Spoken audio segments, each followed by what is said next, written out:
Салом дӯстони азиз, хуш омадед ба канали омӯзиши ма. Умедворам ки сеҳат саломат ҳастед ва раҳмат миннатдорам ки дар канали ма лайк, комментария ва подписатсия кардастед. Пеш аз мавзӯъро сар кардан шумо да тавсия метавонем ки анами рақамҳои рӯи экран да занг бизанед. Шумо да каналҳои як подписчика то канали 140 000 подписчикара дорум занг бизанед, суҳбат мекунем ва бигирен дар сомонаи YouTube пешравӣ кунед, блогерӣ кунед, популяр нишед, ҳунари худро нишон бидед ва аз YouTube сум кор кунед. Мерем мавзӯи асосида. Бародароне ки муҳоҷирое ки коркунӣ меоянд Россия, регистратсия мекунедшон, шумо камтар аз худо битарсед. И суханои мо нафароян дахл дорад ки регистратсияҳошона фаршивӣ мекунед. Ман барои чӣ гапа гап застам? Барои ки аммо ҳамшаҳрии миллати мо мебоянд вақте ки Россия қарз мекунанд, билет мегиранд. Иҷо омадан қарз мекунанд, патент мекунанд, қарз мекунанд, регистратсия мекунанд.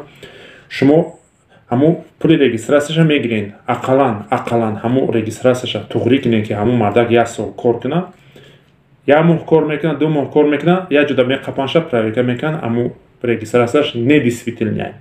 Ҳарчанд ки патентиш действителяй, аммо регистратсияш дар ягон ҷо қайда нестай. Шояд дар вақти патенткунӣ дар қайд буд, аммо 1 моҳ пас автоматик ай қайд мебурояд. Барои чӣ хел кор мекунед? Ҳамунро шумо дар ҷое ки регистратсияш мекунед, ҳамунро пулша ҳамаша битен ки ҳамун 3 моҳ, 1 сол чанд қияса бесада ҳамун регистратсия. Чӣ ба ай компютер сниматш мекунанд? Ин шакли ҳамун шумо худтон медонед, мо намедонем ки барои чӣ ин снимат мешавад ҳамун компютер. Дар қайд ку мемонеша. А барои чӣ баъди 1-ним моҳ снимат меша? Ман ҳамеша намефаҳмам. Барои мо одаморо умедвор мекунем ва ё як кори конкретира меқапанд, хиёл мекунанд ки 1 сол ҳаминҷа кор мекунем, документмон туғрияй, масалан пешравӣ мекунем. Намедонанд ки регистратсияшон ясан 1 моҳ действит кардагай ё ки 2 моҳ действит кардагай ва автоматик аз компютер нест шудагай. Ино мемонанд дар ними роҳ, инора меқапанд, штраф мекунанд, инора меқапанд, видварение мекунанд, депорт мекунанд. Барои чӣ? Айрӯи ки? Айрӯи кори шумо. Кора хом накунед. Регистратсия мекунед, пулша бигиред, регистратсия бикунед ва ҳамун одам 1 сол кор кунад ки кориш пеш баравад. Дар ними роҳ мемонед, ҳамун аввалш ки накунед ҳамун регистратсияра дар ҳамун хеле одамо. Мардак бечора хонаву дар дора, зиндагӣ дора, кӯдаку чӯдак дора, беморӣ дора ва умедворе ки сум кор мекунад, хонашон роҳ мекунад. Ӯ намедонад ку пешакӣ расчётша мегира, қарз мекунад, хиёл мекунад ки дар 1 сол ман кор мекунам, ҳам қарза метавонам, ҳам барои худам ягон сум мебарам. Намедонад ки дар ними корш, ними моҳ, дар 6 моҳ, 3 моҳ, 1 моҳ меқапанд ки регистратсияш фаршивияд.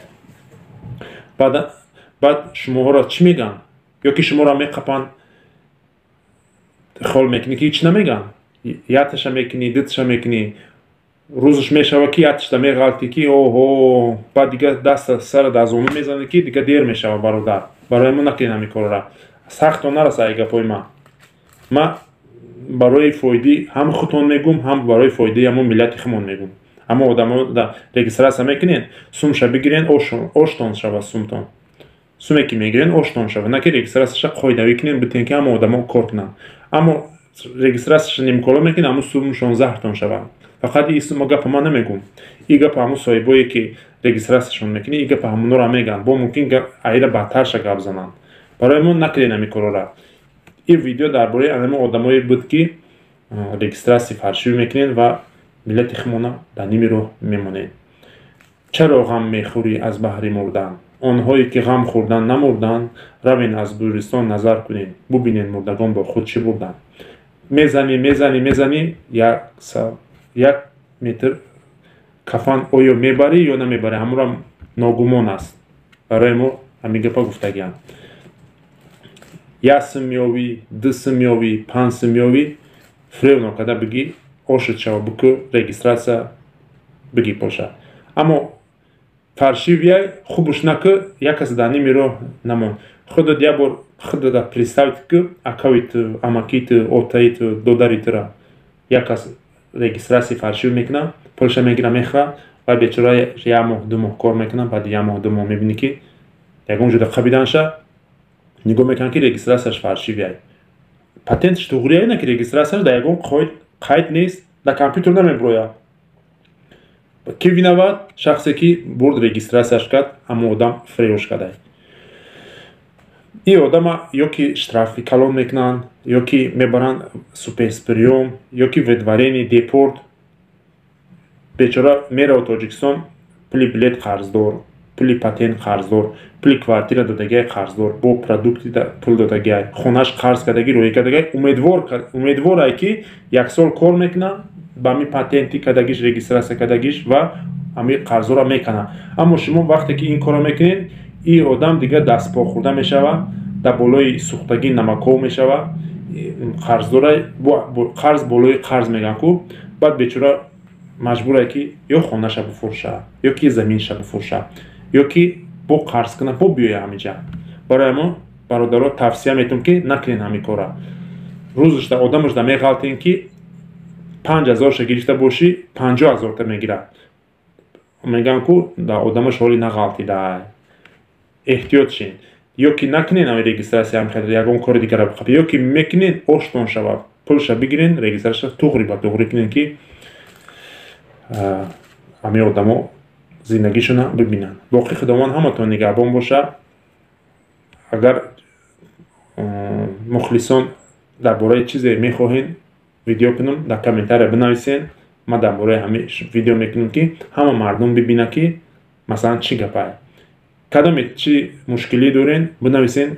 ما درباره همون مشکلی شما ویدیو میکنم که همه مردم ببینن که کدام مشکلی را چخیل کدام در کار که آسان شود. لایک هم میجقیم، در کانال پادپیساسا میکنیم و فکرمون در کامنتار می نویسیم که درباره چی ویدیو میکنیم. اما اون نفرانی که گپی قبیح می نویسین شما فکر کنین که در روز قیامت اما گپی قبیحتون ای ثوابتون جدا کرده می شود. یعنی ای ثواب شما عوض کرده می شود. مثلا خودت در گناه میگیری، گناه های ما را در خودت میگیری وقتی که گپی قبیح می نویسی. ما دینا افیر میکردم، در افیر ما میدونین گپ قبیح می نویسین. ما شما را کاردار نیستم، شما در شقه نیستم، ما شما را نمیشناسم. یک بار گفتم که برادری اکایی گپ قبیح ننویس. بو می نویسه. میگم ننویس آخی. مثلا ما تا یکم بدی نکردم. دا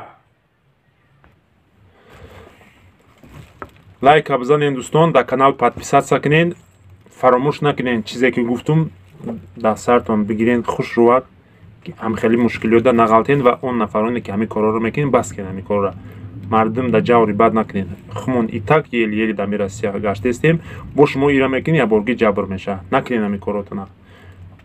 بود با این در کامنتار ما خم نمیکنم، در فکراتون بنویسین.